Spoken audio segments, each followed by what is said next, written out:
Dear student, आपका हमारे channel पर बहुत बहुत स्वागत है। ये वीडियो क्लास 10th और क्लास 12th के बच्चों के लिए बहुत इम्पॉर्टेंट है। चाहे आपने अभी हाल ही में अपना बोर्ड एग्ज़ाम दिया हो या आप आने वाले सेशन में अपना बोर्ड एग्ज़ाम देने वाले हों, दोनों ही तरह के बच्चों के लिए ये वीडियो बहुत ही महत्वपूर्ण और जानकारी भरा होने वाला है। इसलिए इस वीडियो में हम जितनी पॉइंट्स की बातें डिस्कस करेंगे उनको आपको बहुत अच्छे तरीके से समझना है, क्योंकि ये जो साल है हमारा 2024, यहाँ से बोर्ड एग्ज़ाम रिकंडक्शन का बहुत सारा जो नियम है वो बदल दिया गया है। तो डिटेल में हम चर्चा करेंगे। मैं चाहता हूँ कि आप इस वीडियो को पूरा देखें और अभी अपने पूरे दोस्तों के साथ, अपने बैचमेट के साथ इनको शेयर करना मत भूलें। और एक भी पॉइंट आपको मिस नहीं करना है, ताकि आपको बोर्ड के द्वारा बनाए गए नियमों का अच्छे तरीके से जानकारी प्राप्त हो सके और आपको कोई भी डाउट ना रह सके, ताकि आपको इधर उधर कहीं कोई रिसर्च ना करना पड़े और परेशान ना होना पड़े। चलिए शुरू करते हैं। आज है तारीख 4 जून और हमारे यहाँ आज जो हमारे लोकसभा चुनाव का रिज़ल्ट था वो डिक्लेयर किया जा रहा है। मैं दोपहर में ये वीडियो रिकॉर्ड कर रहा हूँ। टाइम आप स्क्रीन पर देख सकते हैं, 3 बजे हुए हैं दोपहर के। जिस आदेश के बारे में हम बात करेंगे वो आदेश आप स्क्रीन पर देख सकते हैं। 31 मई 2024 को हमारे छत्तीसगढ़ बोर्ड के जो सचिव हैं पुष्पा साहू जी, उनकी तरफ से इस ऑफिशियल लेटर को छत्तीसगढ़ के राजपत्र में प्रकाशित किया गया है। और आज की डेट में यानी 4 जून 2024 को छत्तीसगढ़ बोर्ड की जो ऑफिशियल वेबसाइट है cgbsc.nic.in, वहाँ पर भी इसको डाल दिया गया है। और वहाँ पर जो हेडलाइन बनाई गई है लिंक की वो ये है कि छत्तीसगढ़ में 2 बार मुख्य परीक्षा आयोजित कराने के संबंध में ये आदेश है। तो चलिए, भूमिका बहुत सारी बन चुकी है। बहुत सारे स्टूडेंट हमसे ये क्वेश्चन बार बार पूछ रहे थे कि हमारा रिज़ल्ट बिगड़ गया है 10वीं का या 12वीं का। दोनों तरह के बच्चे अप्रोच कर रहे थे। किसी बच्चे का ये कहना था कि हम एक सब्जेक्ट में या 2 सब्जेक्ट में फ़ेल हो गए हैं। किसी बच्चे का ये कहना था कि हमारा 1 या 2 या 3 सब्जेक्ट में सप्लीमेंट्री आ गया है, 1 या 2 विषय में ही सप्लीमेंट्री होता है। और कई बच्चे फेल हैं। कई बच्चों के मार्क्स उनके हिसाब से बहुत कम है, यानी जितना उनको प्राप्त होना चाहिए था उतना नंबर उनके आए नहीं हैं। उनकी जो इच्छा थी नंबरों को प्राप्त करने की, उनकी जो सोच थी, जो मेहनत थी, उससे कम उनको प्राप्त हुआ है।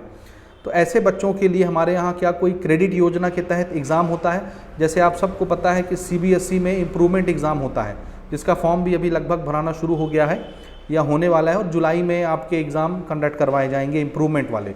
छत्तीसगढ़ में फ़िलहाल अभी तक ऐसी कोई स्कीम नहीं थी इम्प्रूवमेंट की, लेकिन इस साल से नियम को परिवर्तन किया गया है, नियम को बदला गया है। और अब छत्तीसगढ़ माध्यमिक शिक्षा मंडल के अंदर जो बच्चे पढ़ रहे हैं उनको भी इम्प्रूवमेंट एग्ज़ाम देने का पूरा अवसर दिया जा रहा है। तो वीडियो बहुत काम की होने वाली है। हम 17-18 पॉइंट जो भी इस नोटिफिकेशन में दर्ज हैं इसको कवर करेंगे। आपको मैं सबसे पहले ये दिखाना चाहता हूँ, यहाँ देखिए कि ये हमारा छत्तीसगढ़ का राजपत्र है और इस आदेश को छत्तीसगढ़ के राजपत्र में जो है वो प्रकाशित किया गया है।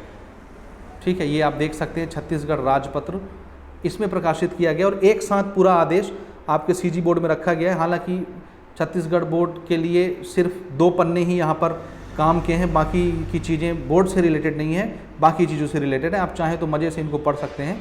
हालांकि इनका कोई उतना हमारे बोर्ड के साथ लेना देना नहीं है। तो आपको सीधा, अगर आप CG बोर्ड की ऑफिशियल वेबसाइट से इसको डाउनलोड करते हैं तो सीधा आपको पन्ना खसकाते हुए आपको पेज नंबर 32 में पहुंच जाना है। नीचे, सबसे नीचे पन्ना नंबर 32। तो हम भी इसको स्क्रॉल करते हैं और सीधा पेज नंबर 32 पर पहुंचते हैं।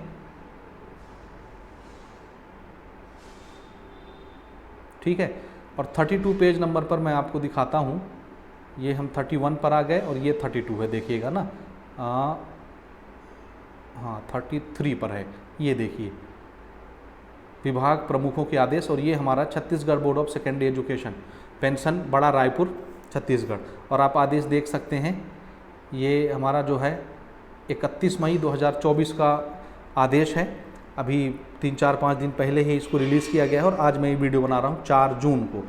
तो हम सभी चीज़ें डिस्कस करेंगे, एक एक चीज़ बारीकी से कवर करेंगे। ऊपर की हेडिंग हमारे काम की नहीं है, हमको जो आदेश नियम बनाए गए हैं उसके आदेश को पढ़ना है। तो ये जो ड्राफ्ट अमेंडमेंट है इसको पढ़ लीजिए। 10-15 दिन का टाइम दिया गया है। इसके पहले अगर कोई ऑब्जेक्शन नहीं उठाता तो यही नियम हमेशा के लिए नियम हो जाएंगे। जो अभी आपको ड्राफ्ट दिख रहा है ना अमेंडमेंट का, ये नियम बन जाएंगे। इसमें यहाँ पर देखिए 10 दिन का जो है टाइम पीरियड दिया जाता है कि अगर किसी को ऐतराज़ हो तो भैया वो उंगली कर सकता है इन नियमों में, तो उसको बदला जा सकता है। लेकिन अगर कोई उंगली नहीं करता, समझ रहे हो ना, कोई छेड़खानी नहीं करता इनके साथ, अपने विचार यथावत रखता है, तो फिर यही नियम बन जाएंगे। तो चलिए सबसे पहले हम बात करेंगे, यहाँ देखिए पहले पॉइंट की, इन द सेड रेगुलेशन। ये पूरा जो पोथी पत्रा है ये इंग्लिश में है, मैं आपको समझाता हूँ। आपको एक एक नियम बहुत बारीकी से समझना है। वीडियो थोड़ी लंबी हो जाएगी लेकिन आपको समझना है एक एक चीज़ ना। ठीक, पहला चीज़ देखिए, पहला पॉइंट ये वाला, under chapter 19 for the heading supplementary examination, the heading supplementary examination और second main examination shall be substituted. अभी तक ये होता था कि आप फेल हो जाते थे, ये सप्लीमेंट्री आते थे तो आपको पूरक परीक्षा देना पड़ता था, सप्लीमेंट्री एग्जाम देना पड़ता था। तो आपका जो रिजल्ट आता था या आपके जो परीक्षा का नाम होता था वो सप्लीमेंट्री एग्जामिनेशन होता था, पूरक परीक्षा, समझ रहे हैं, अवसर परीक्षा या पूरक परीक्षा, सप्लीमेंट्री एग्जामिनेशन उसका नाम होता था। अब ये नाम बदल दिया जाएगा और उसकी जगह पर क्या हो जाएगा, second main examination. Supplementary exam नहीं रहेगा, सेकंड मेन एग्जामिनेशन। यानी अभी आपने जो मार्च के महीने में परीक्षा लिखी है उसका नाम हो जाएगा फर्स्ट मेन एग्जामिनेशन, और अब आप जो परीक्षा दोबारा लिखने वाले हैं उसका नाम सप्लीमेंट्री एग्जामिनेशन से हटा करके उसको बदल करके सेकंड मेन एग्जामिनेशन रख दिया जाएगा। तो इसमें थोड़ा सुनने में भी अच्छा लगता है, सप्लीमेंट्री परीक्षा का नाम होता है, रिजल्ट में सप्लीमेंट्री लिखा होता है, तो अच्छा साउंड नहीं करता, मज़ा नहीं आता सुनने में, ख़राब फील होता है। इसलिए ये नाम ही हटा दिया गया। अब से फर्स्ट मेन एग्जामिनेशन जो पहला परीक्षा आप अभी दे के आए हैं, और सेकंड मेन एग्जामिनेशन जो आप अपनी श्रेणी को सुधारने के लिए दूसरा परीक्षा लिखेंगे। अब कौन कौन से बच्चे इन एग्ज़ाम को देख सकते हैं, फेल वाले, सप्ली वाले, या जो पास हैं जिनके नंबर कम हैं वो भी इस परीक्षा को दे सकते हैं। तो कितने विषय में दे सकते हैं, आइए सभी चीज़ों पर चर्चा करते हैं एक एक करके। तो थोड़ा सा नीचे चलते हैं जी, खसकाते हैं। ये देखिए ये सारे अमेंडमेंट बनाए गए हैं, ड्राफ्टिंग की गई है एक एक करके, यहाँ से हमको पढ़ना है तो हम जल्दी जल्दी कवर करते हैं। देखिए पहला पॉइंट है, Chhattisgarh board of secondary education will conduct the annual examination of high school and higher secondary twice in one academic session. इसका मतलब ये है कि अब से छत्तीसगढ़ बोर्ड, ये नियम बनने जा रहे हैं, ध्यान से समझिएगा, अभी ये पूरी तरह से नियम नहीं है, 10 दिन के बाद नियम बन जाएंगे। अब क्या होने वाला है देखिए, पहला पॉइंट तो ये बोलता है कि हमारे यहाँ छत्तीसगढ़ बोर्ड 10वीं का हो या 12वीं का हो, साल में 2 बार कंडक्ट करवाया जाएगा। अभी जो मैं आपको बता रहा था ना, फर्स्ट एग्जामिनेशन और सेकंड एग्जामिनेशन, तो ये अब साल में 2 बार कंडक्ट करवाया जाएगा। The first examination will be addressed as first main examination. दिख रहा है ना, फर्स्ट एग्जामिनेशन किसको बोलेंगे, जो अभी आपने मार्च में दिया पहली परीक्षा, और second examination will be addressed as second main examination. अब जो दूसरी परीक्षा सप्लीमेंट्री वाले हम देंगे उसका नाम रख दिया जाएगा सेकंड मेन एग्जामिनेशन। ये भी मुख्य परीक्षा ही है, यानी वो भेदभाव खत्म, फेल वाला, सप्लीमेंट्री वाला, पूरक परीक्षा, अवसर परीक्षा खत्म, सेकंड मेन एग्जाम। ये भी अब आपका बिल्कुल जैसे अभी आपने बोर्ड परीक्षा लिखा है ना, बिल्कुल दूसरा वाला भी मेन एग्जाम ही रहेगा, सप्ली उपली वाला झंझट खत्म हो गया। इट विल बी मैंडेटरी, दूसरा पॉइंट पढ़ रहा हूँ ना, to fill the application form to appear in the second main examination, and only those students who are registered in the first examination will be able to fill the application, and they will have to fill the online examination application form from the same institution in which he had filled the application for the first time examination। इस point का मतलब ये है कि second main examination के लिए वही बच्चा एलिजिबल है फॉर्म भरने के लिए जिसने फर्स्ट मेन एग्जामिनेशन का परीक्षा दिया है या फॉर्म भरा है, रजिस्ट्रेशन करवाया है। और जिस इंस्टीट्यूशन से, यानी जिस स्कूल से आपने अभी पहला मुख्य परीक्षा दिया है फॉर्म भर के, उसी इंस्टीट्यूशन से आपको सेकंड एग्ज़ाम का भी फॉर्म भरना है, कहीं बाहर से आप नहीं भर सकते अलग से। उसी स्कूल से आप भरेंगे जहाँ से अभी आप पढ़ रहे थे, जहाँ से अभी आपने एग्ज़ाम दिया है, ठीक है। या इसमें क्वेश्चन पूछेंगे बच्चे कि जो प्राइवेट से भर रहे हैं उनका क्या होगा, तो प्राइवेट वाले जहाँ से भरे हैं जिस संस्था से, वहीं से आपको सेकंड मेन एग्ज़ाम का भी फॉर्म भरना पड़ेगा। ये हो गया दूसरा पॉइंट, उम्मीद है आपको समझ में आ गया होगा। मैं बार बार बोल रहा हूँ, एक भी पॉइंट आपको स्किप नहीं करना है, सभी चीज़ों को अच्छे से बारीकी से समझिए, आपके काम की बहुत सारी चीज़ें बीच में डिस्कस होने वाली हैं, ठीक है। इसके बावजूद भी अगर आपको समझ नहीं आता तो आप हमसे कमेंट करिएगा, तो हम आपके कमेंट के ऊपर वीडियोस रिकॉर्ड करवाने की कोशिश करेंगे। इस पीडीएफ के लिए भी परेशान नहीं होना है, आप हमारा टेलीग्राम चैनल ज्वाइन कर लीजिए, डिस्क्रिप्शन में लिंक मिल जाएगा, व्हाट्सएप चैनल ज्वाइन कर लीजिए, वहाँ पर इनके हम पीडीएफ जो है अवेलेबल करा देंगे, वहाँ से आप इनको पढ़ लीजिएगा, ठीक है। अगला पॉइंट देखिए, a separate date will be fixed by the board of secondary education, ये वाला point. To for filling the application form for the second main examination. जिस तरह से पहला जो अभी आपने मुख्य परीक्षा दिया है अपने बोर्ड एग्जाम का 10वीं 12वीं का, उसका बाकायदा एक डेट डिक्लेयर होता है, टाइम टेबल आता है, फॉर्म फिल कराने का एक बाकायदा डेट आता है नवंबर दिसंबर के टाइम पे, और उसके बाद टाइम टेबल आता है जनवरी में, फिर आपकी परीक्षाएं होती हैं फरवरी लास्ट या मार्च स्टार्टिंग में। बिल्कुल उसी तरह से अब जो आपका सेकंड मेन एग्ज़ाम होने वाला है उसके लिए भी बाकायदा डेट अनाउंस किया जाएगा, बाकायदा आपसे रजिस्ट्रेशन करवाया जाएगा, उसके लिए निर्धारित समय रहेगा फॉर्म भरने के लिए, अलग से फॉर्म भराया जाएगा। याद रखिएगा भराया जाएगा उसी स्कूल के माध्यम से जहाँ से अभी आपने पहला एग्जामिनेशन का फॉर्म भरा था। तो बाकायदा उसके लिए भी डेट अनाउंस किया जाएगा, फॉर्म फिल करने के लिए टाइम दिया जाएगा, उसका टाइम टेबल निकाला जाएगा और उसका परीक्षा लिया जाएगा। बिल्कुल उसी तरह जैसे फर्स्ट एग्जामिनेशन का आपने फॉर्म भरा था, टाइम टेबल आया था, परीक्षा दिया था। अगला पॉइंट देखिए, candidate whose result in the first examination has been in the supplementary category. अब ये ध्यान से समझना, आपके काम की चीज़ आ रही है ना, जिनका रिजल्ट सप्लीमेंट्री कैटेगरी में आया है, it will be mandatory for those candidates to apply in all the subjects given supplementary and candidates can also apply for improvement in marks in other subject। ये सबसे पहला खबर जो है ये सप्लीमेंट्री वालों के लिए है, ठीक है। ये चौथा नंबर जो हम डिस्कस कर रहे हैं ये सप्लीमेंट्री वाले बच्चों के लिए ध्यान से सुनिएगा। जिन बच्चों का 10वीं परीक्षा में या 12वीं परीक्षा में सप्लीमेंट्री आया है, एक विषय में, 2 विषय में या कितने भी विषय में, समझ रहे हैं ना, वो बच्चे एलिजिबल हैं अपने विषय जिनमें उनको सप्लीमेंट्री मिला है, उनको दोबारा से उनका फॉर्म भरने के लिए, दोबारा एग्ज़ाम देने के लिए एलिजिबल हैं।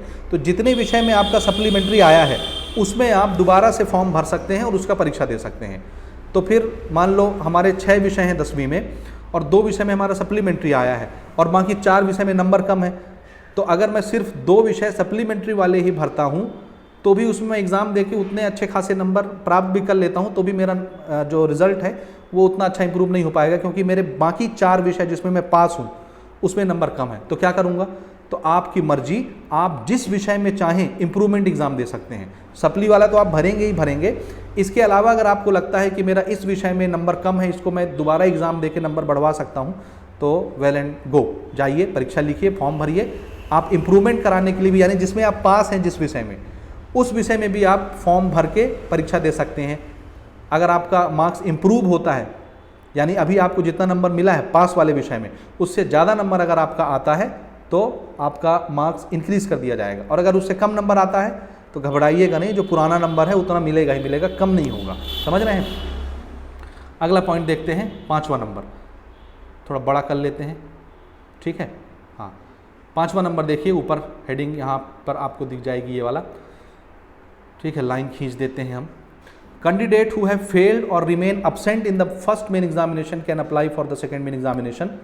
यानी जो बच्चे फेल हैं या परीक्षा नहीं दे पाए हैं, एब्सेंट हैं, वो भी सेकंड मेन एग्जामिनेशन के लिए अप्लाई कर सकते हैं। जितने विषय में फेल हैं उन सभी विषय में भी, और अगर आप इम्प्रूव करना चाहते हैं, इम्प्रूवमेंट जिसमें पास हैं उसमें भी आप भर सकते हैं। आगे आप पढ़ लीजिए, it in such situation it will be mandatory for them to apply in all absent और fail subject and the candidate can also apply for improvement in marks in other subject. समझ रहे हैं ना, जितने विषय में आप फेल हैं या जिस विषय में आप परीक्षा नहीं दे पाए हैं, एब्सेंट हैं, उनको तो आप भर ही सकते हैं फॉर्म में। अगर आप किसी विषय में पास हैं, नंबर कम है, उसको भी भर के आप इम्प्रूव कर सकते हैं। समझ में आया। तो चाहे सप्लीमेंट्री वाले हों चाहे फेल वाले हों, समझ रहे हैं। सप्ली वाले पेपर को भी आप दोबारा फॉर्म भर सकते हैं, एग्ज़ाम दे सकते हैं। फेल वाले पेपरों को या अब्सेंट वाले पेपरों को भी आप दोबारा फॉर्म भर के परीक्षा दे सकते हैं। इसके अलावा जिन विषय को आपने परीक्षा दिया है, लिखा है, उसमें आप पास हैं, अगर आपका नंबर कम है उसको भी आप भर के उसका इंप्रूवमेंट एग्जाम देके उसमें नंबर बढ़वा सकते हैं। समझ रहे हैं। अगले पॉइंट पर आते हैं। 6वां पॉइंट देखिए, if the result of the candidate is passed in the first main examination and he is not satisfied. अच्छा, ये उनके लिए है जो सभी विषय में पास हैं, यानी सप्ली भी नहीं है आप, फेल भी नहीं है आप, एब्सेंट भी नहीं है आप हर विषय में पास हैं, लेकिन आपके नंबर कम हैं और आप बढ़वाना चाहते हैं। जैसे कुछ स्टूडेंट ने हमको मैसेज किया या फ़ोन किया इंस्टाग्राम पे और दूसरी जगह पर, उन्होंने पूछा कि हमने JEE का अपीयरेंस लिया हुआ है, उसमें 75% रिज़ल्ट चाहिए 12वीं का, लेकिन हमारा कुछ परसेंटेज रह गया है, उतना नहीं आया है, तो हमारा पूरा साल बर्बाद हो जाएगा। जी नहीं, आदेश आ गया है, आप इम्प्रूवमेंट की तैयारी करिए, आप भी परीक्षा लिख सकते हैं। अभी तक तो ये होता था कि सिर्फ 10वीं वाले जो 2 विषय में फेल है या सप्ली हैं वो परीक्षा दे सकते थे, और 12वीं में सिर्फ एक विषय में फेल या सप्ली वाला परीक्षा दे सकता था। लेकिन अब वो नियम खत्म, दूसरा नियम आ गया और ये नियम बनने जा रहा है, अब समझ रहे हैं। तो देखिए जो कैंडिडेट पास हैं, 6वां नंबर पॉइंट देखिए, जो कैंडिडेट अपने फर्स्ट मेन एग्जामिनेशन में पास हैं और वो सेटिस्फाई नहीं है, संतुष्ट नहीं है अपने रिजल्ट से, समझ रहे हैं, अपने नंबर से, अपने अगर वो संतुष्ट नहीं है तो यहाँ पर आप देख सकते हैं he can fill the examination form for the improvement of marks in the second main examination. तो वो भी सेकंड मेन एग्जामिनेशन जो अभी आपका होने वाला है उसके लिए आप फॉर्म अप्लाई कर सकते हैं। तो निराश होने की जरूरत नहीं है, साल खराब नहीं हो रहा है, आप तैयारी करिए। परीक्षा अभी होनी है जून में ही, जून के 3rd वीक में परीक्षा होगी। ये जून का भी पहला सप्ताह चल रहा है, आपके पास 2-2.5 सप्ताह का समय है, तैयारी करिए। फॉर्म बहुत जल्दी आने वाला है, आज चुनाव का जो रिजल्ट है अनाउंस हो जाएगा, उसके बाद आपका रजिस्ट्रेशन का लिंक जो है वो वेबसाइट पे आ जाएगा, फॉर्म भर लीजिएगा। जून के 3रे सप्ताह या 4थे सप्ताह में आपका परीक्षा हो जाएगा, समझ रहे हैं ना, तैयारी करिए। आगे पढ़ लेते हैं थोड़ा सा इसको। It is not necessary that the candidate should apply in all the past subject. The candidate can apply in 1 past subject or 2 past subject or more past subject as per his wish. समझ रहे हैं, यानी जो बच्चे पास हैं उनके number कम हैं, दोबारा से वो इम्प्रूव करना चाहते हैं, तो अगर आपकी इच्छा है तो आप 1 विषय में भर दीजिए, 2 विषय में भर दीजिए, 3 विषय में भर दीजिए, पूरे विषय में भर दीजिए। समझ रहे हैं, कोई रोक ठोक नहीं है। जैसे CBSE में बच्चों को बेनिफिट मिलता था, अब से छत्तीसगढ़ बोर्ड में भी आपको बेनिफिट मिलने वाला है, इसलिए भरिए, नंबर इंप्रूव कराइए। The result will be prepared, अब यहाँ सुनिए, the result will be prepared considering the increased mark in the subjects in which the candidate improve his marks in the second main examination and the marks obtained in the first main examination in the other subjects। यानी जिस विषय का आप second main examination में परीक्षा लिखेंगे, अगर उसमें नंबर बढ़ जाता है तो बढ़ा हुआ नंबर ही आपके मार्कशीट में आएगा, समझ में आया। और जिसमें आप नहीं भरेंगे तो फर्स्ट मेन एग्जाम वाला तो नंबर रहेगा ही रहेगा, ठीक। If the candidate is not able to improve the marks in the subjects in the second main examination, अगर आपने इम्प्रूवमेंट एग्जाम दिया, यानी जो दूसरा परीक्षा होने वाला है सेकंड मेन एग्जामिनेशन, उसको दिया और उसमें आपके नंबर इंप्रूव नहीं हो पाए, या पहले आपको जितना मिला था उससे कम मिला या उतना ही मिला, नंबर बढ़ नहीं पाया, तो क्या होगा देखो। Then in that situation only the marks of the candidate in the first main examination will be considered and the marksheet will be not issued to him again. यानी जो आपको पहले परीक्षा में नंबर मिला था वही नंबर आपका यथावत रहेगा, दूसरा मार्कशीट आपके लिए इश्यू नहीं किया जाएगा, समझ रहे हैं। यानी बच्चों का बल्ले बल्ले भैया, कोई घाटा नहीं है। अगर आपने दूसरा परीक्षा भरा, सेकंड एग्जामिनेशन दिया, उसमें इंक्रीज हो गया नंबर, तो आपको नया मार्कशीट मिल जाएगा बढ़े हुए नंबर के साथ। और अगर आपका नंबर पहले से भी कम आ गया या पहले जितना ही रहा तो नंबर घटाया नहीं जाएगा, जो मार्कशीट आपके पास है वही रहेगी। समझ में आ रही बात, ये पास वाले बच्चों के लिए जो पहले से पास हैं। उम्मीद है ये सारी बातें आपको समझ में आ गई होंगी। अगला पॉइंट देखिए 7 number, the candidate will be eligible to appear in the same subject in the second main examination in which he has filled the examination application form in the first main examination. यानी जो जो परीक्षाएं, जो जो विषय आपने first main exam में भरा था, रजिस्ट्रेशन करवाया था, जिसका परीक्षा दिया था, उन्हीं विषयों को ही आप सेकंड मेन एग्जामिनेशन में अप्लाई कर सकते हैं। यानी कोई नया विषय भी आप नहीं ले सकते, ठीक है। आगे पढ़ते हैं, undergo no circumstances he can change his subject in the second main examination. यानी आप अभी विषय नहीं बदल सकते। It is also worth mentioning here that if the candidate has taken an additional subject in the first main examination then he can appear in the second main examination also by taking the same subject, additional subject. यानी अगर आपने पहले मुख्य परीक्षा में कोई additional subject लिया था, ये 12वीं वालों के लिए है, जैसे कोई बच्चा बायो के साथ मैथ्स ले लेता है, मैथ्स के साथ बायो ले लेता है, तो आप सेकंड मेन एग्जाम में भी एडिशनल सब्जेक्ट का फॉर्म फिल करके उसका भी परीक्षा दे सकते हैं। यानी पूरी तरह से जितने भी फैसले हैं वो बच्चों के हित में हैं।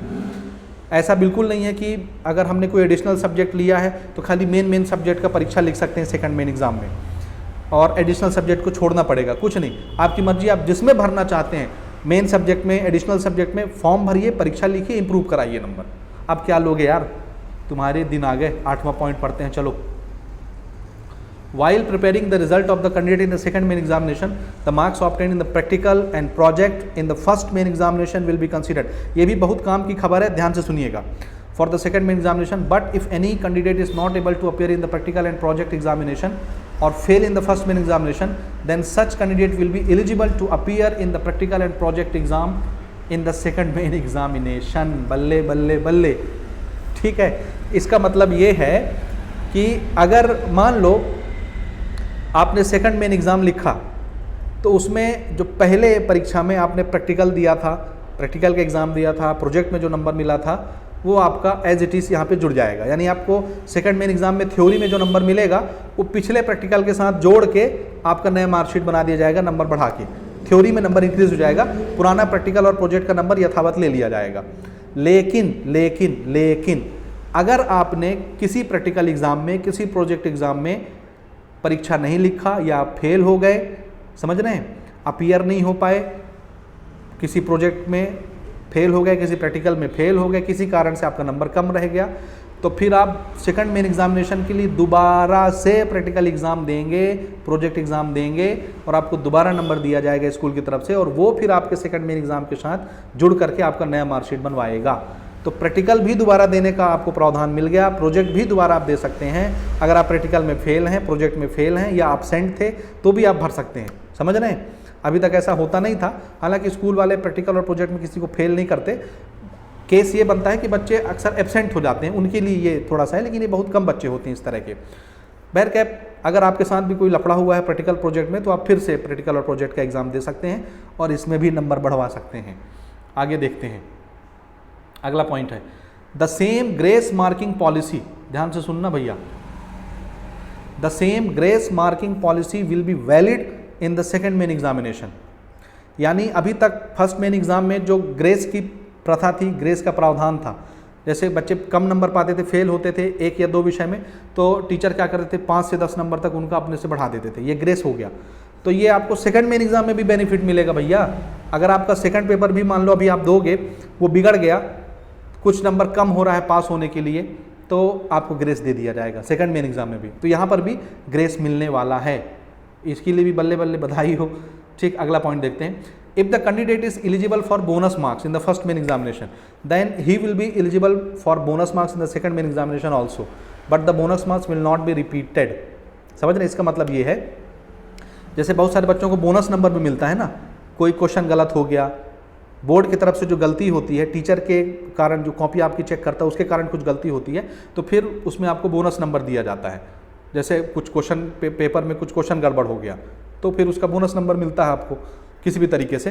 तो मान लो फर्स्ट एग्जामिनेशन में आपको बोनस मिला था, तो वो बोनस आपको सेकंड एग्जाम में भी दिया जाएगा।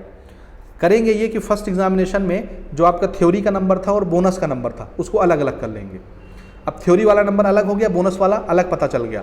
अब आप सेकंड एग्जाम लिखेंगे, सेकंड एग्जाम में आपकी थ्योरी में ज़्यादा नंबर आ गए, तो उस ज़्यादा नंबर में ये पुराना बोनस जोड़ के सेकंड एग्जाम का रिजल्ट बना दिया जाएगा।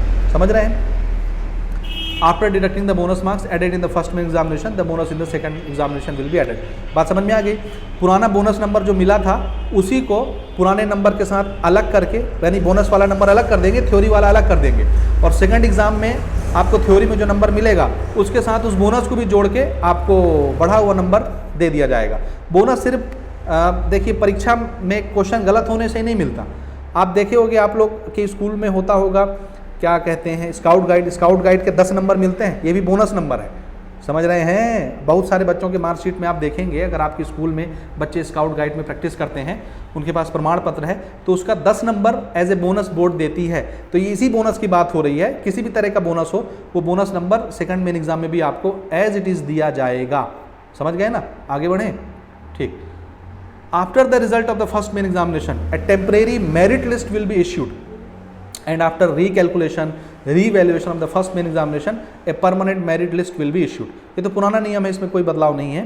देखिए, जब पहला हमारा अभी जो रिजल्ट आया 9 तारीख को, 9 मई को, ठीक है, फर्स्ट मेन एग्जाम का, तो उसमें वो मेरिट लिस्ट जो बनती है वो अस्थायी होती है।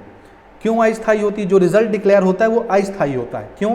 क्योंकि उसमें बहुत सारे बच्चों के नंबर कम होते हैं, कोई फेल होता है, कोई किसी को ग्रेस मिलता है, कोई सप्ली होता है, उसको दोबारा चांस मिलता है, वो रीटोटलिंग के लिए भरता है, रीचेकिंग के लिए भरता है, रीवैल्यूएशन के लिए भरता है, फोटोकॉपी के लिए भरता है, और ये सब के चक्कर में बच्चों के नंबर बढ़ते हैं। तो अगर बच्चों के नंबर बढ़ेंगे तो जाहिर सी बात है जो पहले मेरिट लिस्ट बनी होगी उसमें भी उथल पुथल होगा। इसलिए जो पहले परीक्षा के बाद मेरिट लिस्ट आता है वो अस्थायी होता है, और रीटोटलिंग का या रीवैल्यूएशन का रिजल्ट आने के बाद वो लिस्ट फिर से चेंज हो जाता है और फिर वो परमानेंट हो जाता है। समझ रहे हैं। तो परमानेंट जो मेरिट लिस्ट है वो फिर से एक बार डिक्लेयर की जाएगी। कब? जब आपका रीटोटलिंग का और रीचेकिंग का रिजल्ट अनाउंस होगा, उसके बाद दोबारा से मेरिट लिस्ट बनती है। तो अभी जो मेरिट में आए हैं, मेरिट लिस्ट में पहले पोजीशन पर, दूसरे पोजीशन पर या 10वें पोजीशन पर, बहुत खुश होने की ज़रूरत नहीं है। हर साल यही होता है। समझ रहे हो? जब दोबारा से रीचेकिंग रीकाउंटिंग का रिज़ल्ट आता है तो जो मेरिट लिस्ट बनी होती है जिसमें आप गोल्ड मेडल जीत चुके होते हो, मीडिया में इंटरव्यू दे चुके होते हो, वो सब बदल जाता है, फिर कोई और आ जाता है ऊपर में, यानी टॉप पोजीशन पर कोई और आ जाएगा जिसका रीटोटलिंग में नंबर बढ़ गया, रीचेकिंग में नंबर बढ़ गया, वो पहुंच जाता है। तो ऐसा होता है, ठीक है। ये थोड़ी सी, अब इसको क्या कहेंगे, अच्छी खबर है, ख़राब खबर है, बहरकैफ है तो है, ठीक। अगला न्यूज़ देखते हैं, अगला point. The past candidate shall be issued marksheet in first main examination and if the marks increase in the second main examination to the candidate, then such circumstances shall get first examination mark sheet from the student and second main examination mark sheet shall be provided। इसका मतलब ये है कि जैसे मान लो आपने अभी पहला परीक्षा लिखा मार्च में, जिसका रिजल्ट मई में आया, उसमें आप पास हो, वो मार्कशीट आपको मिल गया, वो मार्कशीट प्रिंट होकर आपके स्कूल में आ जाएगी, वो मार्कशीट आपको मिल गया। अब आपने क्या किया कि आपने सेकंड मेन एग्ज़ाम भी भर दिया, आपने दूसरी परीक्षा भी लिखी, दूसरी परीक्षा में आपके नंबर बढ़ गए, पहले से आप पास थे, पहले से आपके पास पास होने का मार्कशीट था जो बोर्ड की तरफ से आपके स्कूल में आता है, ओरिजिनल मार्कशीट की बात कर रहा हूँ मैं। अब आपने दूसरी परीक्षा लिखी जो अभी जून में होगी, आखिरी सप्ताह में या तीसरे सप्ताह में, ठीक है, उसमें आपके नंबर बढ़ गए। तो जब नंबर बढ़ जाएगा तो नया मार्कशीट इश्यू होगा बोर्ड की तरफ से, और नया मार्कशीट पहुंचेगा स्कूल में। जो पहले एग्ज़ाम का मार्कशीट था वो बोर्ड आपसे ले लेगी और दूसरे एग्ज़ाम जो मार्कशीट है वो बोर्ड आपको दे देगी। यानी पहला वाला मार्कशीट दे दो, जमा कर दो, और दूसरा वाला मार्कशीट ले लो बढ़ा हुआ नंबर के साथ। समझ गए? अगला पॉइंट है counterfoil of marksheet and result of recount revaluation of second main examination will be printed only after their release, but the database of both the exam will be kept safe। इसमें ये बताना चाह रहे हैं वो कि जैसे आपका जो पुराना मार्कशीट है, पुराना नंबर है, फर्स्ट मेन एग्ज़ाम में जो आपको नंबर प्राप्त हुआ है वो, और रीटोटलिंग होने के बाद, रीचेकिंग होने के बाद जो बढ़ा हुआ नंबर है, दोनों का डाटा अलग अलग बोर्ड के पास सुरक्षित रखा जाता है। यानी पुराना नंबर भी बोर्ड के पास सुरक्षित रहेगा, और रीचेकिंग कराने के बाद अगर आपका नंबर बढ़ा है तो वो डाटा भी अलग सुरक्षित रहता है, दोनों अलग अलग रहते हैं। In the mark list of the first and second main examination, the name of the studying institution for the regular candidates and the name of the forwarding institution for the self study candidate will be mention against the name of the institution. यानी क्या क्या data वो save करके रखते हैं ये बताना चाह रहे हैं इस पॉइंट में। स्टूडेंट का नाम, वो कहाँ से पढ़ रहा है, ये सारी चीज़ें बोर्ड जो है वो सेफ रखती है अपने पास। बस इसमें इतना ही है। अगला देखिए, while printing the mark list of the second main examination special mark, ये काम की खबर है, सुनिएगा ध्यान से, मैं इसको थोड़ा सा अंडरलाइन कर देता हूँ, ध्यान से सुनना। While printing the mark list of the second main examination, जो दूसरा परीक्षा होगा उसमें अगर आपका नंबर बढ़ा है तो बोर्ड क्या करेगी, जब वो मार्कशीट प्रिंट करेगी बढ़े हुए नंबरों के साथ, दूसरा वाला मार्कशीट जो सेकंड मेन एग्जाम का है, उसमें जिस विषय में आपका नंबर बढ़ा होगा उसमें ऐसा डॉलर का निशान बना देगी। ये दिख रहा है, ये समझ रहे हो ना? तो ये डॉलर का निशान लगा होगा जहाँ पर भी जिस विषय के साथ, आप समझ जाना उसमें आपके नंबर बढ़े हुए हैं, यानी दूसरे परीक्षा में आपने उसको अटेम्प्ट किया है, उसमें आपके नंबर इंक्रीज़ हो गए हैं, तो ये निशान वहाँ पर दिखेगा उस सब्जेक्ट के सामने जिसमें आपके नंबर बढ़े हैं। दिख रहा है ना, यहाँ पढ़ सकते हो। ठीक है, आगे बढ़ते हैं, वीडियो वैसे ही लंबा होता जा रहा है, लेकिन एक एक पॉइंट बहुत काम की है, इसमें हम कोशिश करें एक एक चीज़ को डिटेल के साथ कवर कर रहे हैं। After declaring the result of the first main examination, the second main examination will be started from the third week of the June. ये मैं अभी हल्ला कर रहा था ना बहुत देर से, कब होगा परीक्षा, कब होगा परीक्षा, कब होगा परीक्षा, देख लो कब होगा परीक्षा। पहला जो मेन एग्जामिनेशन का रिजल्ट है उसके डिक्लेयर होने के बाद सेकंड मेन एग्जामिनेशन का एग्जामिनेशन जो है वो third week of the June से स्टार्ट होगा। जून के तीसरे सप्ताह में आपका सेकंड मेन एग्ज़ाम होने वाला है। आज चुनाव के रिज़ल्ट का डेट है 4 जून 2024। आज के बाद कभी भी आपके फॉर्म फिलिंग का नोटिफिकेशन आ सकता है, हो सकता है कल आ जाए, हो सकता है आज ही आ जाए, कोई पक्का नहीं है। समझ रहे हो? बिल्कुल तैयार हो जाओ फॉर्म भरने के लिए और अपनी तैयारी करो ताकि आप सेकंड मेन एग्ज़ाम लिख के अपने नंबर को बढ़वा सकें। ठीक बात? Since the result of the retotaling revaluation of the first main examination cannot be declared before the commencement of the second main examination, therefore candidate will have to fill the application for second main examination without waiting for the result of retotaling revaluation of the first main examination. If the result of retotaling revaluation of the first main examination are declared after the commencement of the second main examination, then any representation or complaint of the candidate will not be considered. इसको ध्यान से समझना, बहुत काम की चीज़ है। देखो जिनके रिज़ल्ट ख़राब हैं, जिनके नंबर कम हैं, मैं किन की बात कर रहा हूँ, जो बच्चे पास हैं, नंबर कम है, तो जाहिर सी बात है आपने रीटोटलिंग में या रीचेकिंग में फॉर्म डाला होगा, लेकिन उसका रिज़ल्ट अभी नहीं आया है। समझ रहे हैं, रिज़ल्ट नहीं आया है। फर्स्ट मेन एग्ज़ाम का जो आपने रीचेकिंग करवाया है उसका रिज़ल्ट नहीं आया है, रिज़ल्ट नहीं आया है, उसके पहले ही सेकंड मेन एग्ज़ाम का फॉर्म भराने लग जाएगा, आपको भरना है बगैर रीटोटलिंग रीचेकिंग के रिज़ल्ट का इंतज़ार करते हुए, क्योंकि वो रिज़ल्ट बाद में आएगा, क्योंकि 30,000 बच्चों से ज़्यादा बच्चों का कॉपी रीचेक होना है, इसलिए वो रिज़ल्ट देर हो जाएगा, उसमें लेट होना है। और आपका जो सेकंड एग्ज़ाम होना है उसका जो फॉर्म फिलिंग का डेट है वो पहले आ जाएगा, वो फॉर्म भराने लग जाएगा। तो आपको अपने रीचेकिंग का, रीटोटलिंग का रिज़ल्ट का इंतज़ार नहीं करना है। समझ रहे हो, बाद में ये सब नाटक नहीं होना चाहिए। मान लो हमको उम्मीद था कि रीचेकिंग में हमारा नंबर बढ़ जाएगा और इस चक्कर में हमने सेकंड एग्ज़ाम का फॉर्म नहीं डाला और सेकंड एग्ज़ाम का फॉर्म का डेट ख़त्म हो गया। अब आपका रीचेकिंग वाला रिज़ल्ट आया और उसमें आपका नंबर नहीं बढ़ा, तो फिर ना आप घर के रहोगे ना घाट के रहोगे। समझ रहे हो, और उस स्थिति में बोर्ड बोल रहा है कि भैया कोई भी कंप्लेन कैंडिडेट की तरफ से कंसीडर नहीं किया जाएगा, यानी फिर आपकी सुनवाई नहीं होगी। इसलिए यदि आपको लगता है कि दोबारा परीक्षा देने से मेरा रिजल्ट इंप्रूव हो सकता है, तो आप रीटोटलिंग रीचेकिंग को साइड में रखिए, उसका जो होना होगा वो होगा, छोड़ो। आप सेकंड एग्ज़ाम का फॉर्म भर दीजिए। अगर उसमें नंबर बढ़ जाता है रीचेकिंग में, तो वो तो फर्स्ट एग्ज़ाम का नंबर है ना, वो बढ़ा हुआ नंबर ही माना जाएगा। फिर आपका पुराना नंबर गया, उसी बढ़े हुए नंबर को बेस मान लिया जाएगा, जो आपका रीटोटलिंग या रीचेकिंग के बाद आने वाला है। बात समझिएगा, फर्स्ट मेन एग्ज़ाम का। फिर आप सेकंड मेन एग्ज़ाम भी दीजिए। अगर इस रीचेकिंग वाले नंबर से आपका नंबर बढ़ जाता है, तो सेकंड मेन एग्ज़ाम में आपका बढ़ा हुआ नंबर आएगा, दूसरा मार्कशीट प्रिंट होके। लेकिन रीचेकिंग होने के बाद जो नंबर बढ़ा था, उससे दूसरे एग्ज़ाम में आपका नंबर कम आ गया, तो वो बढ़ा हुआ नंबर ही रहेगा जो आपका अभी रीचेकिंग में आने वाला था। समझ गए ना, उम्मीद है ये पॉइंट आपको समझ में आ गया होगा।